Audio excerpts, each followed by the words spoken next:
guys, it's Asari here, the Tough Love grad with vlog number 14. How you decide between multiple graduate job offers. So, first off, the first thing I want to say is the least important factor that you should be considering when you have multiple job offers. So you've applied to more than one place, and more than one place has given you a graduate offer. The least important factor is salary. Now, that might seem counterintuitive to you, but what you need to realize is when you are applying for graduate schemes, the real reward is several years down the line. The whole reason why you want to go on a graduate scheme is because you want to get experience that's going to pay you a lot in the future. And there's the two kind of graduate schemes I can think of to best illustrate this, and I might get some heat for this, is the Audi graduate scheme and the PwC graduate scheme. And the reason is because the PwC graduate scheme and all the top four graduate schemes pay an absolute pittance. I mean, they pay a pitiful wage, in my opinion.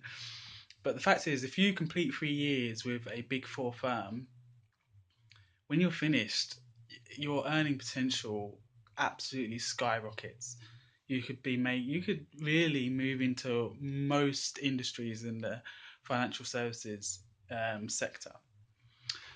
Um, Whereas the Audi graduate scheme is one of the highest paying graduate schemes around.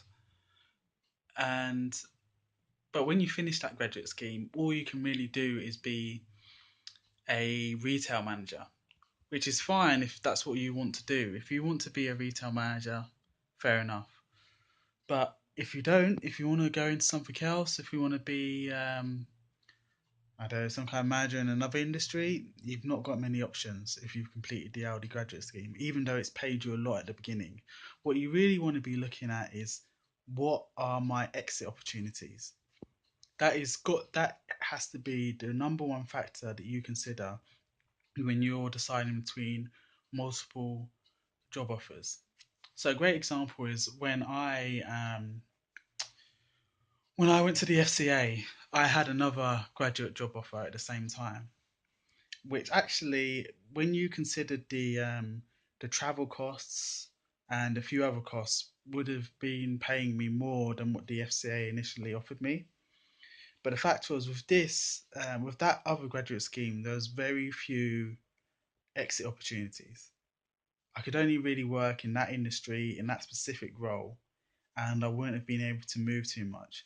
Fair enough, I had inside information that uh, a lot of the senior managers was old. I would probably rose up through the ranks pretty quickly there, but there was no exit opportunities. There were no further opportunities in the wider industry that I could be taking advantage of.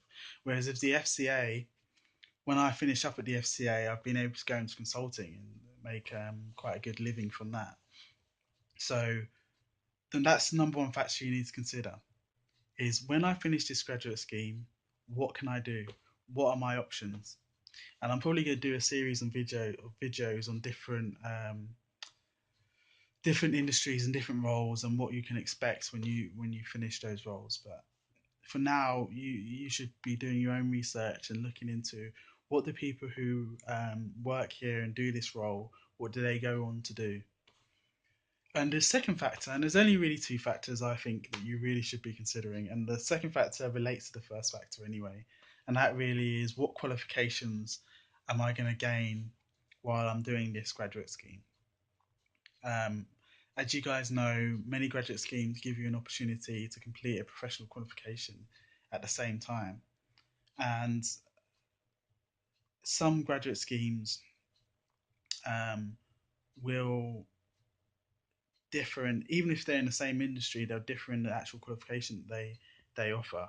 So you want to consider what kind of role you want to do in the future and whether that qualification will give you the opportunity or give you as many opportunities to do that role. And actually, there is one third thing, and it's only just come into my head. The third thing is, of course, what do you actually enjoy doing? What will you enjoy doing? you need to consider that you could potentially be doing this role and be in this industry for the rest of your life. So this is kind of more relevant to if you've got two job offers in slightly different industries. What you want to consider is what role would I want to be doing 20 years from now?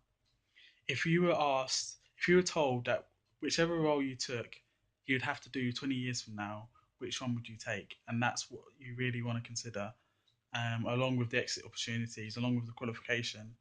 That's what you really want to consider when you're weighing up different job opportunities. So yeah, just to wrap up, the three things you want to consider is number one, what are the exit opportunities from each role? Number two, what qualifications do I gain, or what qualifications are available to me from each role? And number three, which job would I actually enjoy doing if I had to do it for the next 20 years?